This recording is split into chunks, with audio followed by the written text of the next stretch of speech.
Welcome to drupa Düsseldorf. Oh. Hi, I'm Carrie Sherburne, Senior Editor at WhatTheyThink.com, and I'm here with Gina Testa, who is Vice President of Graphic Communications Industry for Xerox Corporation. Welcome. Thank you, Carrie.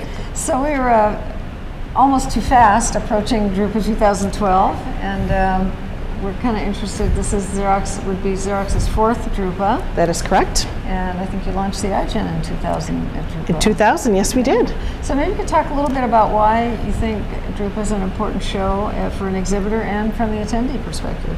Well, drupa is very important because of its global aspect. And we really get a very eclectic mix of customers that come there. And of course, as you know, Xerox is a global company. Right. And by being there in Dusseldorf, what we have found is there's a tremendous attendance from the Asian markets, obviously Eastern and Western Europe, huge contingent from the Americas, both North and South America.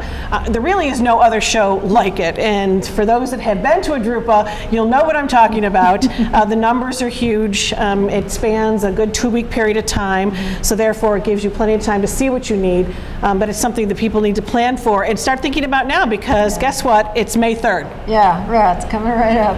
And so, so for exhibitors, obviously, you get the exposure to that global audience. For people who are attending, why should they take time out of, especially from North America, why should they take that much time out and all that expense? Well, the important thing and the reason why you want to go there is, one, the ability to actually network with your peers is tremendous. And for anybody that's in the graphic communications industry, as you know, we are in a global economy now. And people can source their work, their solutions, their graphic communications jobs from pretty much anywhere. And maybe you need to be over there and seeing what others are doing, because the US is not always the first to market with a particular solution, et cetera. Quite often we're behind. Great example is QR codes. Today you see them everywhere, but we know that they were actually in the Japanese market, for example, for years before it came to the States. Exactly. So I think it's a way for you to actually see leading edge technologies that might have grown up in countries that had other demands and other requirements based on their customers' needs, and at the same time compare what we're doing. There is so much to see. So you really have to plan, what are you going to be investing in the future? Where you think you're going to take your customers? My personal advice would be, before you go to drupa, why don't you engage in a survey with your customers? Why don't you do a couple focus groups and find out where they're taking their business, so that you can narrow your focus, because there is a lot to see. And a mistake that maybe some have made is they just get overwhelmed.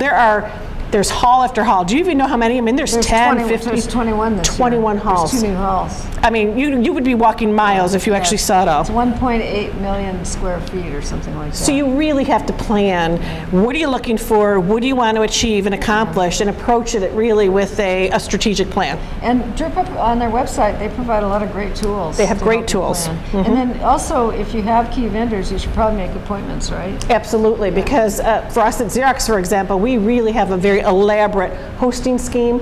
We want to know where you're coming from, what country. We have hosts from the various countries, so that if you're comfortable and you want to actually have a tour or talk to someone in language, we can do so. It truly is an example of an international show at its best. And then the other thing I always find very interesting is the Innovation Park. I think they've done that the last 3 years, where you can find innovative small companies get a chance to display their wares. And I think it's a great place to get new ideas. A lot of companies, even though maybe an idea or a solution or product is not quite ready, we've done it every year that we've gone. Sometimes we're giving you a little peek into the future, kind of stir up the juices. Obviously solutions that you can buy today, because we want people to be ready for real business. Obviously it's about growing your business, but there's nothing like also kind of sparking the imagination to see what is that next new thing that's going to take over. Yeah, I know. Last time you showed the inkjet heads that ultimately ended up on your production inkjet press. Yes, I remember that. So there'll be a continuation of that, seeing the solutions, an addition of more applications. One of the things that we are very much focusing on, though, and I think we have for the last 4 drupas too, is trying to show an end-to-end solution. So that it's not just about an engine, it's not just about the workflow, it's also about the business tools you need to train your sales force market, truly making it so that if you want to add a new revenue stream to your business, we will, kind of give you the formula of how to do that. That's great. Well, I will look forward to seeing you there. Thank you, Carrie. Maybe we can Have a glass of beer. I think we have to go to the beer hall together. Benefit from change.